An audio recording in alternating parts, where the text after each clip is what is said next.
اللہ تعالیٰ نے اس آیہ مقدسہ کے اندر ارشاد فرمایا کہ وَإِنَّكَ لَعَلَىٰ خُلُقٍ عَظِيمٍ، اے محبوب علیہ السلام بے شک ہم نے آپ کو عظیم اخلاق عطا فرمائے، آپ عظیم اخلاق پر ہیں، آپ خلق عظیم کے مالک ہیں۔ انسانی زندگی کے اندر کچھ چیزوں کی اور کچھ رویوں کی بڑی زیادہ ضرورت ہوتی ہے۔ یہ جو انسان کے اخلاقی رویے ہوتے ہیں نا، یہ بھی بڑی اہم ضرورت ہوتے ہیں انسانی زندگی کو گزارنے کے لیے۔ اگر رویوں میں اخلاق نہ ہو، لہجوں میں خوبصورتی نہ ہو، تو انسان کے لیے وقت گزارنا نہایت مشکل ہو جاتا ہے۔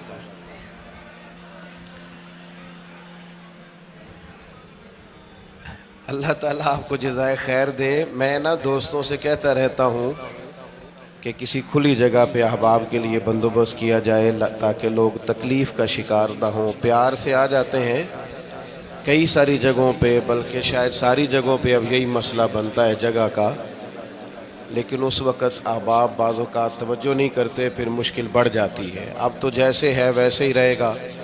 بھئی آپ بولیں تو نانا، آپ اتنا شور کریں گے تو میں بات کیسے کروں گا؟ اللہ تعالیٰ نے خیر کیا ہے، کچھ بہتری۔ اب ایک دفعہ بلند آواز سے درود شریف پڑھیں۔ الصلاۃ والسلام علیک یا رسول اللہ وعلی آلک واصحابک یا حبیب اللہ، الصلاۃ والسلام علیک یا نبی اللہ وعلی آلک واصحابک یا نور اللہ۔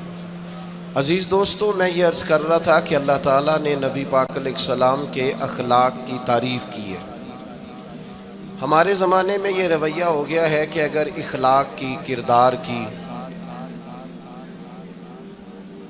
کوئی بھی بات کی جاتی ہے تو لوگ سمجھتے ہیں شاید یہ ایک بیٹا آپ دو لوگ رہ گئے ہیں، یہاں تو آپ بیٹھ جائیں، پیچھے آپ کے سب اشارے دے رہے ہیں، آپ مہربانی کریں نا یار، میں نے تو کبھی اتنا ٹائم ہی نہیں لگایا جلسہ سیدھا کرنے میں، ہاں تو بڑی مشکل ہو گئی۔ اللہ آپ کو برکت دے، آپ تو بڑے پیارے لوگ ہیں، آئے سارے پیار سے ہیں، پر وہ پیار میں جیتنا چاہ رہے ہیں ایک دوسرے سے۔ حالانکہ پیار میں جو مزہ ہارنے کا ہے نا، جتن جتن تے ہر کوئی کھیڈے تو ہارن کھیڈ فقیرا، جتن دا مول کوڈی پیندائی ہارن دا مول ہیرا۔ اس میں تو قربانی دینی چاہیے، ایک دوسرے پر اظہار کرنا چاہیے، کہنا چاہیے یار آپ بیٹھ جائیں میں ذرا پیچھے چلا جاتا ہوں۔ یہ تو دینی ماحول ہے، اس میں تو اظہار کی ضرورت ہے۔ بہرحال آمدام برسر مطلب ہمارے ہاں لوگ سمجھتے ہیں کہ اخلاق کی بات کی جائے تو شاید یہ بڑا عام سا سادہ سا کوئی عنوان ہے۔ حالانکہ یاد رکھیے گا نبی پاک علیہ السلام نے فرمایا ہے میں مکارم اخلاق کی تکمیل کرنے کے لیے دنیا میں آیا، فرمایا میں اخلاق ہی کو تو مکمل کرنے آیا۔ اور نبی پاک علیہ السلام نے اخلاقی رویوں پر بہت زیادہ زور دیا ہے۔ حضور علیہ السلام فرماتے ہیں کہ قیامت کے دن میرے سب سے زیادہ قریب وہ شخص ہوگا جس کا اخلاق زیادہ اچھا ہوگا۔ ہمارے ہاں لوگوں نے اخلاق کا معنی بھی اپنی مرضی کا کیا ہوا ہے۔ بعض لوگوں کا خیال ہے کہ صرف میٹھا بولنا ہی اخلاق ہے، حالانکہ میٹھا بولنا بھی اخلاق ہے، لیکن صرف میٹھا ہی بولنا اخلاق نہیں۔ میٹھا تو لوگ اپنے مطلب کے لیے بھی بولتے ہیں، میٹھا تو اس لیے بھی بولتے ہیں کہ مجھے اب کام پڑ گیا، اور بعض لوگوں کی ٹریننگ ہوتی ہے اس لیے وہ میٹھا بولتے ہیں۔ آپ کسی بہت بڑے شاپنگ مال پہ چلے جائیں تو وہاں جو سیلز مین ہوتے ہیں ان کی ٹریننگ ہوتی ہے کہ انہوں نے بولنا ہی میٹھا ہے، گاہک جتنی مرضی تلخی کرے وہ تلخ نہیں ہوتے، میٹھا بولتے ہیں۔ بعض لوگوں کی ٹریننگ ہوتی ہے امیر سے میٹھا بولتے ہیں، غریب سے میٹھا، تو یہ اخلاق نہیں، یہ تو انہوں نے کچھ دیر کے اپنے آپ کو سمجھایا ہے، قائل کیا۔ یاد رکھیے گا صرف میٹھا بولنا اخلاق نہیں بلکہ سچ بولنا اخلاق ہے۔ صبر، تحمل، بردباری، وفاداری، اور بلند ترین اخلاق کا مالک وہ بندہ ہوتا ہے جو خوددار ہوتا ہے، کسی دنیا دار کے سامنے ہاتھ نہیں پھیلاتا، اللہ تعالیٰ نے جو اسے دیا ہوتا ہے اس پر راضی رہتا ہے، اس کے مزاج میں، اس کی کو ذرا کم کر دیں جی، اس کے مزاج میں لالچ نہیں ہوتا، ہرس، ہوس، طمع، مفاد پرستی، یہ چیزیں جس آدمی کے مزاج میں نہیں ہوتی وہ شخص با اخلاق ہوتا ہے، اور بندے میں مروت ہو، وفاداری ہو، خلوص ہو، للہیت ہو تو بندہ با اخلاق ہے۔ میرے دوستو، جس طرح ہم اپنا مکان محنت کر کے تعمیر کرتے ہیں، اور تھوڑا سا بھی درزی اگر کپڑے میں فرق پیدا کر دیتا ہے تو ہمارے لیے مشکل ہوتا ہے پہننا، ہم محنت کر کے تعمیر کرتے ہیں لباس کی، ہم اپنے لیے تعمیر کرتے ہیں چیزوں کو کہ بالکل ٹھیک اور پرفیکٹ چیزیں ہونی چاہیے، اسی طرح ہمیں اپنے کردار کو بھی تعمیر کرنا پڑتا ہے، اس پر ہمیں محنت کرنی پڑتی ہے، جس چیز پر بھی محنت کی جاتی ہے وہ قیمتی ہو جاتی ہے۔ جب ہم تھوڑی محنت اپنے اخلاق پر بھی کریں گے نا، اپنے رویوں پر بھی کریں گے تو اس میں بھی بہتری آ جائے گی۔ اصل مسئلہ یہ ہوا ہے امت کے ساتھ کہ ہم نے یہ سمجھنا شروع کر دیا ہے آج کے دور میں کہ شاید لوگ صرف تقریر ہی سنیں گے، شاید لوگ صرف تصویر ہی دیکھیں گے، شاید لوگ صرف ہمارا آنا جانا، دبدبا، استقبال، پروٹوکول دیکھیں گے۔ حالانکہ یاد رکھنا، سب سے زیادہ جو چیز تبلیغ کرتی ہے وہ انسان کا کردار ہوتا ہے، وہ اس کا اخلاق ہوتا ہے۔ بہت سارے بزرگ تو ایسے جو تقریریں کرتے ہی نہیں تھے، اعلیٰ حضرت بریلوی رحمۃ اللہ علیہ تو کبھی کبھار کوئی گفتگو کرتے تھے، تقریر ہوتی نہیں تھی، لیکن ان کے کردار کی خوشبو ایسی تھی جو پاس بیٹھتا تھا درد والا ہو جاتا تھا، جو قریب رہتا تھا اس میں خلوص آ جاتا تھا۔ آپ جو اٹھتے بیٹھتے چلتے پھرتے کہتے ہیں اسی سے پتہ چل جاتا ہے کردار کس طرح کا ہے۔ اس کے لیے آپ کو، اور ویسے بھی امام راضی رحمۃ اللہ علیہ سے کسی نے کہا تھا با اخلاق کون ہوتا ہے؟ فرمایا جسے نیکیاں کرنے میں تکلف نہ کرنا پڑے،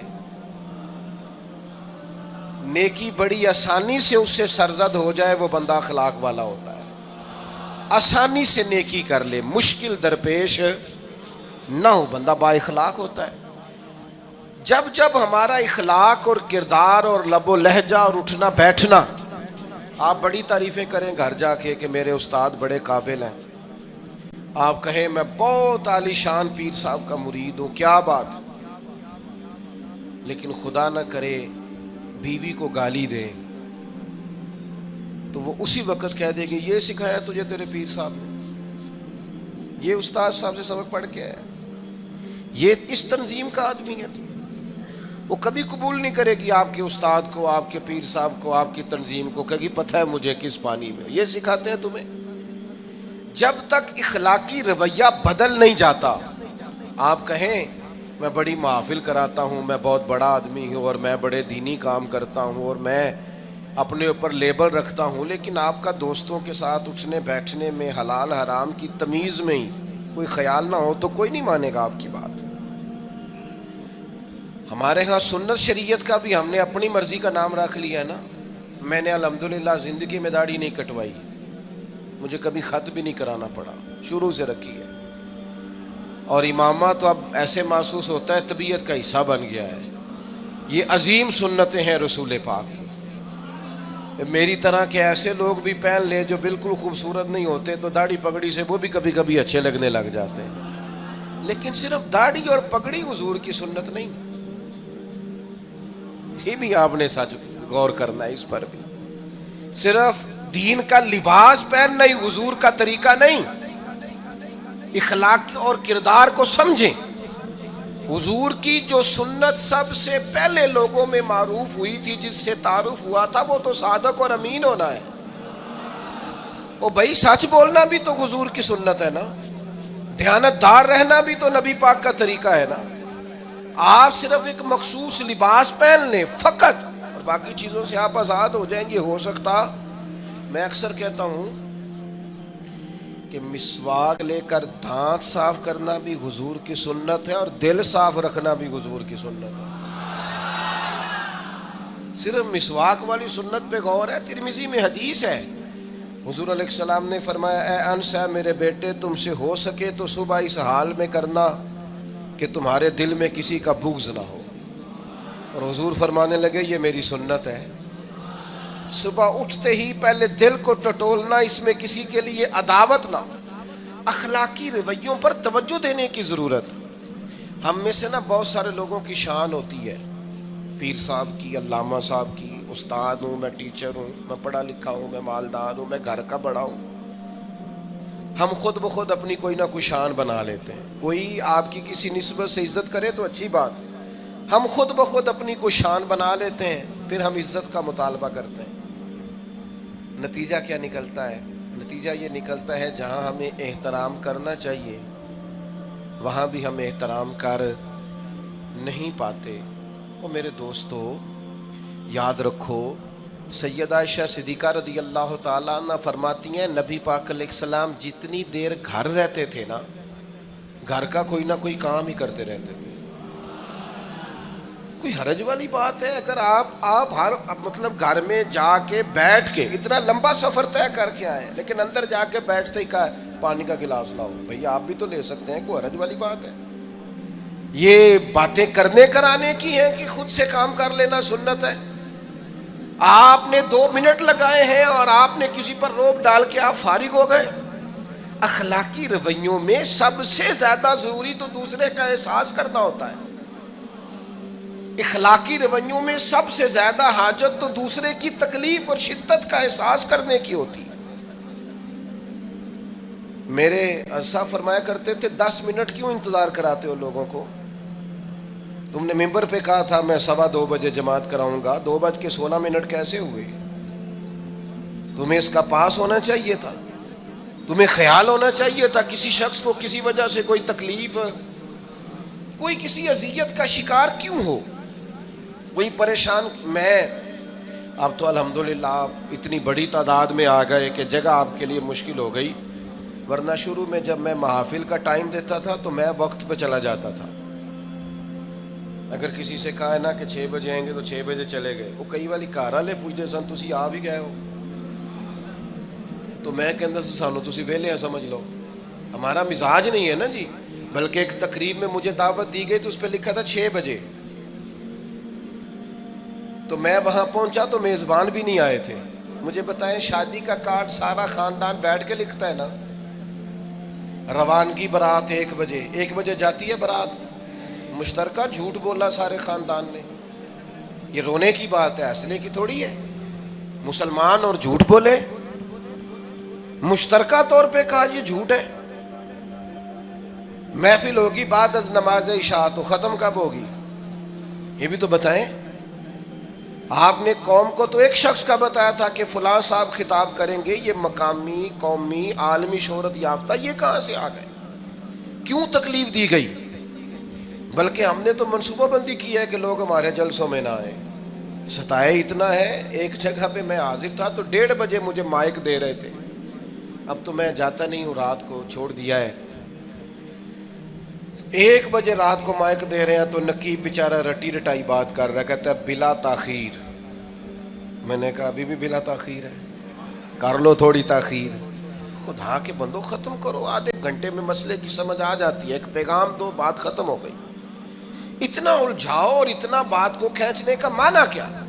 اپنے رویوں کے اندر. میں چلا گیا 6 بجے تو میزبان صاحب بھی نہیں آئے تھے, تو وہ تقریب کب شروع ہوئی؟ 9 بجے. تو میں نے ان سے کہا غور سے دیکھ لو کہیں میں تو نہیں الٹا پڑتا رہا, 9 اور میں 6 سمجھتا رہا ہوں. یہ چھوڑیں ان چیزوں کو. اپنی زندگی میں آپ نظم پیدا نہیں کریں گے تو کوئی کام کیسے کریں گے؟ حضرت حکیم الامت مفتی احمد یار خان صاحب نعیمی رحمۃ اللہ علیہ, مفتی صاحب رحمۃ اللہ علیہ جب جمعے والے دن الحمدللہ کہتے تھے نا تو پورا 1 بجا ہوتا تھا. لوگ گھڑی کو کہتے تھے تو غلط ہو سکتی ہے, پر مفتی صاحب پورے ٹائم پہ الحمدللہ کہتے ہیں. بلکہ ان کے بارے میں معروف ہے کہ وہاں ایک ذمہ دار تھا, بھینسوں کا دودھ دھوتے ہیں نا دیہاتی لوگ, تو عصر کی اذان سے 5 منٹ پہلے مفتی صاحب مسجد تشریف لے جاتے تھے. یہ اخلاق ہے, یہ آپ کا رویہ ہے, یہ آپ کا انداز ہے. عصر کی اذان سے 5 منٹ پہلے جاتے تھے, جا کے وضو بنانا پڑے تو سنت ادا کر کے بر وقت نماز میں شامل ہو جائیں. تو مفتی صاحب گزر جاتے تو وہ ذمہ دار اپنے بیٹے سے کہتا کہ اب آپ نا بچے کو چھوڑیں بھینس کے نیچے تاکہ ہم بھینسوں کا دودھ دھوئیں. تو ایک دن وہ بیٹا کہنے لگا ابا جی ابھی تو یہ سورج کھڑا ہے, عصر کا ٹائم کہاں ہوا ہے؟ تو کہنے لگا تو چھڑ دے کٹا, مفتی صاحب لانگ گئے نہیں, ٹائم ہو گیا ہے. یہ ہمارے بزرگوں نے ہمیں رویے سکھائے. آپ نظم والے ہوں, اخلاق والے ہوں, سچائی والے ہوں, دیانت داری والے ہوں, دوسروں کا خیال رکھیں, کسی کو تکلیف نہ ہو ہماری وجہ سے. پتہ ہے رسول پاک صلی اللہ علیہ وسلم کی بارگاہ میں آ کے عرض کیا گیا یا رسول اللہ یہ ہمارے امام صاحب بہت لمبی نماز پڑھاتے ہیں. صحیح حدیث میں موجود ہے, نماز ہی پڑھاتے تھے نا, قرآن ہی پڑھتے ہوں گے نا, کتنا اعزاز والا کام ہے. یا رسول اللہ یہ بہت لمبی نماز پڑھاتے ہیں. اللہ کے محبوب علیہ السلام نے بلا لیا اور لفظ پتہ کیا ہے؟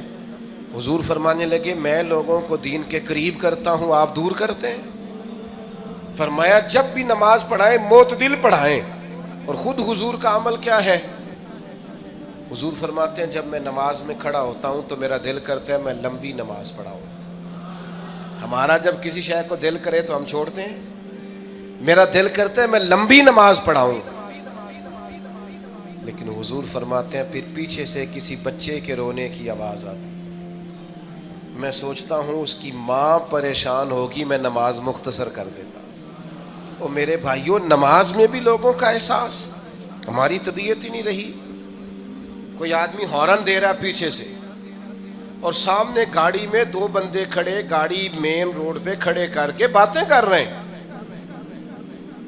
اور وہ ہارن بجا رہا ہے تو کہتے ہو ٹھہر جا, آگ بجھانی ہے جا کے. ایک تو آپ نے اتنا ظلم کیا کہ آپ نے روڈ بند کیا, اور دوسرا اخلاقی رویہ یہ ہے.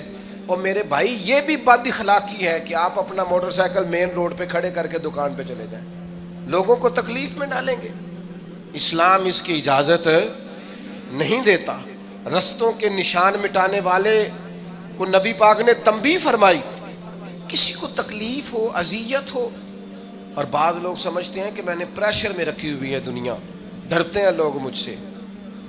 جو ڈر کے عزت کرتا ہے وہ خوف کھاتا ہے, اور جو محبت سے تجھے سلوٹ کرتا ہے وہ تیرا احترام کرتا ہے. بعض لوگ کسی کے شر سے بچنے کے لیے بھی اسے سلام کرتے ہیں, وہ عزت نہیں ہوتی, وہ عزت نہیں ہوتی کہ یہ تو رٹا ڈال دے گا. اپنے اخلاقی رویے ہمیں اللہ کے محبوب سے سیکھنے, حضور سے خیرات لینی ہے, اخلاق حسنہ. ہم نے اپنے آپ کو سمجھنا ہے, ہم نے اپنے مزاجوں میں تبدیلی پیدا کرنی ہے, بالخصوص بزرگوں کے معاملے میں, بڑوں کے معاملے میں. جیسے جیسے انسان ضعیف ہوتا جاتا ہے نا, حساس ہوتا جاتا ہے, اسے باتیں تکلیف دینے لگتی. وہ ایک بوڑھی اماں ایک دفعہ مجھے کہنے لگی کہ آپ میرے بچوں سے کہہ دیں خرچہ پامیں تھوڑا دین کرن, میرے نال بولن صحیح کرن. وہ جب اپنی بیویوں کے سامنے میرے ساتھ تھوڑا والیوم اونچا کر کے بات کرتے ہیں آواز کا, تو مجھے تکلیف ہوتی ہے. اپنا رویہ, لہجہ, اس پر غور ہو. جوانی میں ہی تو برداشت کرنا ہوتا ہے. اپنے مزاج کو کبھی بکھرنے اور ٹوٹنے نہ دیں. اور سب سے زیادہ بندے کا پتہ ہی تب چلتا ہے جب کوئی اسے پورا غصہ دلائے, جو پھر کنٹرول کرے, وہی تو کمال آدمی ہوتا ہے. آ کے کہا گیا تھا نا نبی پاک علیہ السلام کو کہ یا رسول اللہ وہ معاذ اللہ ان لفظوں کے ساتھ تانا و تشنیع کرتے ہیں, نقل کفر نہ باشد. تو حضور فرمانے لگے وہ پتہ نہیں کس کی باتیں کرتے ہیں, مجھے تو اللہ نے محمد بنا کے بھیجا ہے, میں تو محمد ہوں, اور محمد ہوتا ہی وہ ہے جس کی تعریفیں ہوں. وہ پتہ نہیں کس کی باتیں کر رہے ہیں, چھوڑو. وہ پتہ نہیں اس کی بات کر رہے ہوں گے جس کا وہ معاذ اللہ نام بگاڑتے ہیں. میرے عزیز تھوڑا سا برداشت, اور آپ جملوں سے غور کریں, کسی کے لہجے سے غور کریں کہ وہ بندہ کہیں تکلیف میں تو نہیں, آزمائش میں تو نہیں. میں پہلے ہی مختصر تقریر کرنا چاہ رہا تھا، اب آپ لوگوں نے اور مختصر کرا دیا مجھ سے، تو میں بس بات کو سمیٹنے لگا ہوں، آپ غور فرمائیں گے۔ ایک دن نبی پاک علیہ السلام نے سید عائشہ صدیقہ رضی اللہ تعالیٰ عنہ سے فرمایا، حضور فرمانے لگے عائشہ جب آپ مجھ سے خوش ہوتی ہیں تب بھی مجھے پتہ چل جاتا ہے، اور جب آپ کے دل میں کوئی بات ہوتی ہے تب بھی پتہ چل جاتا ہے۔ تو سیدہ پاک عرض کرنے لگی حضور مجھے میری ماں روئے میں اور آپ سے ناراض، تو کریم فرمانے لگے بتاؤں پھر؟ یا رسول اللہ فرمائیے۔ حضور فرمانے لگے عائشہ آپ کبھی کبھی قسم اٹھاتی ہیں؟ یا رسول اللہ اٹھاتی ہوں۔ فرمایا جب آپ خوش ہوتی ہیں تو کہتی ہیں مجھے رب محمد کی قسم، اور جب دل میں کوئی بات ہوتی ہے پھر کہتی ہو جناب ابراہیم خلیل کے رب کی قسم، پھر حضرت ابراہیم کی نسبت سے قسم اٹھاتی ہو۔ تو جناب عائشہ کہتی ہیں حضور کی بات سن کے جو میرا حال تھا میں بتا نہیں سکتی۔ یا رسول اللہ آپ اتنا خیال کرتے ہیں؟ یہاں تک خیال فرماتے ہیں کوئی کیا بول رہا ہے؟ کہتی میں نے فوراً عرض کی کہ یا رسول اللہ مجھے رب محمد کی قسم ہو، میری زبان سے نام ہی جاتا ہے، میرے دل میں آپ ہر وقت موجود رہتے ہیں۔ دل میں آپ احساس پیدا کریں گے، آپ تھوڑا سا غور کریں، آپ کسی کی تکلیف کے بارے میں حساس ہوں گے۔ میرے بھائی پتہ کیا ہوتا ہے، 2 منٹ کا غصہ ہوتا ہے ہمارا، اور کئی دفعہ عمر بھر کا پچھتاوا چھوڑ جاتا ہے۔ ہمیں احساس ہوتا ہے ہم سے غلطی ہو گئی، ہمیں خیال ہوتا ہے کہ یہ لفظ مجھے کہنے نہیں چاہیے تھے، پر ہم سے سرزد ہو جاتے۔ میں ذاتی طور پہ آپ سے ایک بات عرض کروں، یہ میں ابھی آیا ہوں نا تو دوست پکڑتے ہیں دوڑتے ہیں، خیر اب فرق بھی ہے پکڑنے والے میں، پہلے دعا لینے والے ہوتے تھے اب سارے فوٹو لینے والے ہوتے ہیں، یہ بھی مسئلہ ہے۔ اور بعض لوگوں کو فوٹو چاہیے ہوتی ہے، باقی جو ہوتا ہے ہو جائے، اس سے غرض نہیں ہوتی۔ میں نے بہت ساری جگہوں پہ جانا چھوڑ دیا ہے، اس کی وجہ یہ ہے کہ میری وجہ سے لوگوں کو تکلیف ہوتی ہے۔ اب میں یہاں موجود ہوں، یہاں سے مجھے آگے بڑھنا ہے، اب جہاں مجھے آگے جانا ہے وہ مجھے اس بات کی اجازت نہیں دے رہی چیز جہاں مجھے پہنچنا ہے کہ میں رکوں اور ایک ایک آدمی سے ملوں۔ جہاں ہمیں کہیں اور جانا ہوتا ہے وہ یہ تو پوچھتے ہی نہیں کہ آپ نکلے ہیں کہ نہیں نکلے، وہ تو کہتے ہیں کتنے پہنچے ہو۔ اب اتنی گنجائش نہیں ہوتی، لوگ آ رہے ہوتے ہیں۔ میں داتا صاحب رحمۃ اللہ علیہ چلا گیا حاضری دینے کے لیے، اس قدر دوڑ دھوپ ہوئی، لوگ اس طرح بھاگے، ظاہر ہے کچھ قرآن مجید پڑھ رہے ہوں گے، کچھ عبادت کر رہے ہوں گے۔ کئی دنوں تک میری طبیعت پہ بوجھ بنا رہا کہ تیری وجہ سے لوگوں کو تکلیف۔ بہت ساری جگہوں پہ نہیں جاتا، سائڈ پہ ہو جاتا۔ کیوں؟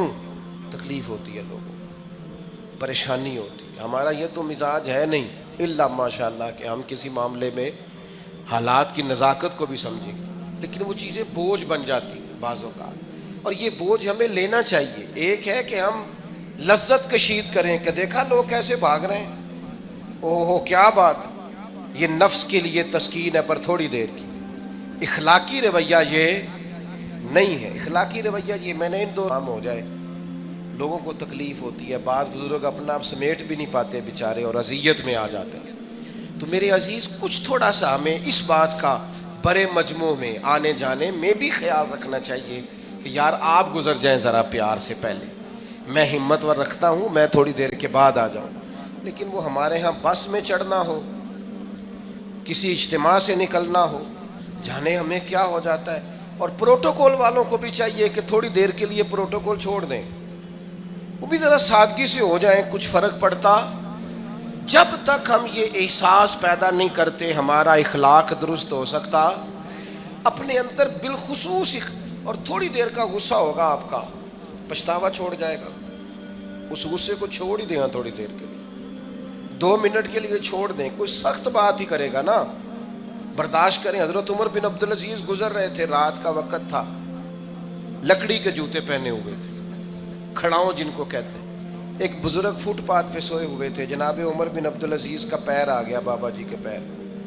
کیا کہتے ہیں اس طرح کا معاملہ ہو تو لوگ اندھے ہو، یہی کہتے ہیں نا، ٹکر ہو جائے اچانک تو کہتے ہیں اندھے ہو. اس بندے نے بھی کہا فوراً اٹھتے ہی، اندھے ہیں آپ، میرا پیر دبا دیا ہے. بڑا سخت موقع ہے. بادشاہ وقت، امیر المومنین اور امت کے صالحین کے امام حضرت عمر بن عبدالعزیز اندھے ہیں. تو یہی موقع ہے، یہاں تو آپ اینٹ کا جواب پتھر سے دے لیں، یہاں پھر آپ ذرا چپ کر جائیں اور اس کوڑے گھونٹ کو 1 منٹ کے لیے پی کے دیکھیں، پھر اس کی شفا کتنی ہے. حضرت عمر بن عبدالعزیز ہنس پڑے، فرمانے لگے نہیں بزرگوں، اندھا نہیں ہوں، مجھے نظر آتا ہے. وہ جو 7 سپاہی تھے نا، یہ کیتلی چائے سے زیادہ گرم ہوتی ہے ہمیشہ، انہوں نے تلواریں نکال لی.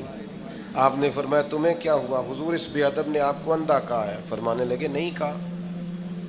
کہا جناب کہا ہے. فرمایا نہیں کہا. میں کہا ہے جناب نہیں کہا. تو آپ فرمانے لگے بابا جی آپ سے بات کر رہے تھے مجھ سے کر رہے تھے؟ کہا جی آپ سے ہی بات کر رہے تھے. تو فرمانے لگے انہوں نے مجھے اندھا نہیں کہا، انہوں نے تو ایک سوال پوچھا ہے. ہاں، جتن جتن ہر کوئی کھیڈے تو ہارن کھیڈ فقیرا. اوے جتن دا مل کوڈی پیندا ہارن دا مل ہیرا. انہوں نے کہا بابا جی نے سوال پوچھا، انہوں نے پوچھا ہے اندھے تو نہیں؟ تو میں نے جواب دے دیا نہیں مجھے نظر آتا ہے. اس میں جھگڑے والی کون سی بات ہے؟ اتنا سا ہی تو مسئلہ ہے. اگر اس کا غصہ بنا لیا جاتا اور سخت رد عمل دیا جاتا تو عمر بھر پچھتاوا رہتا. والد صاحب کے سامنے تو میرے خیال ہے کر ہی لیں گے، ایسا کر لیں گے نا. اگر وہ غصہ کریں تو کہیں گے نا ابا جی جیسے آپ کہتے ہیں ہو جائے گا، مشکل تو نہیں. اماں جی کے سامنے تو کر لیں گے نا. اے جنہ دی مووی بن رہی صرف یہ نہیں ہاں نہ کر رہے، گل پکی نہ ہو جائے، باقی بول رہے ہیں ماشاءاللہ سے. والد صاحب کا غصہ برداشت کر لیں گے انشاءاللہ، بزرگوں کا برداشت کر لیں گے. سید صاحب ہیں، عالم ہیں، کوئی بزرگ ہیں، اگر کبھی کسی وقت سمجھانے کے لیے کوئی تنبیہ کر دیں تو قبول کر لیں گے انشاءاللہ. نوجوانوں سے کہتا ہوں اگر جوانی اللہ نے عطا کیا تو پھر حوصلہ بھی ہونا چاہیے. اور آخری بات آپ سے یہ ہے، ہر نماز میں ہر موقع پر فلسطین کے لیے دعا کریں اور اپنے اندر ان کی حمایت کا جذبہ بھی پیدا کریں. امت ایک جسم کی طرح ہے، اگر آج امت ان کا احساس نہیں کرے گی تو پھر یہ امت واحدہ ہونے کا ثبوت نہیں دے گی. اللہ کی بارگاہ میں یہ دعا ہے، اللہ ان مجاہدین کی مدد فرمائے، اسلامی حکمرانوں کو غیرت ایمانی نصیب کرے اور اللہ تعالیٰ انہیں اخلاص کے ساتھ دین کے لیے اکٹھے ہونے کی توفیق عطا فرمائے. محفل آگے چلے گی جی، جاری رہے گی نا؟ آپ لوگ تشریف رکھیں، مجھے بتا رہے ہیں کہ محفل آپ کی جاری ہے، ابھی پروگرام چلے گا نا، نعت شریف ہوگی تو پھر آپ خود ہی تو کہہ رہے ہیں چلے گی. اللہم صلی علی سیدنا مولانا محمد معدن الجود والکرم وآلہ وبارک وسلم. اللہ ہماری حاضری قبول فرما. جن دوستوں نے یہ بندوبست کیا ہے انہیں بہترین صلہ عطا فرما. اللہ تعالیٰ امت کی خیر فرما، پاکستان پر فضل فرما، اپنی رحمتوں سے ہم سب کو مالا مال فرما، بیماروں کو شفا عطا فرما، مقروضوں کو قرض کے بوجھ سے رہائی نصیب فرما، تنگ دستوں کو وسعت عطا فرما. اللہ عالم اسلام کے حق میں رحمت والے فیصلے فرما، فلسطین کے مجبوروں کی مدد فرما، صہیونی طاقتوں کو نیست و نابود فرما. اللہ تعالیٰ دنیا ہو یا آخرت ہو ہماری پردہ پوشی فرما، ہمارے حال پہ رحم فرما، ہم سے درگزر فرما، علم نافع عمل صالح کی توفیق عطا فرما، سجدوں کا ذوق اور عبادتوں کا شوق عطا فرما، تلاوتوں کی لذت عطا فرما، اپنی رحمت اور اپنا فضل نصیب فرما. رب اغفر وارحم وانت خیر الراحمین. وصلی اللہ تعالی علی حبیبہ سیدنا و مولانا محمد.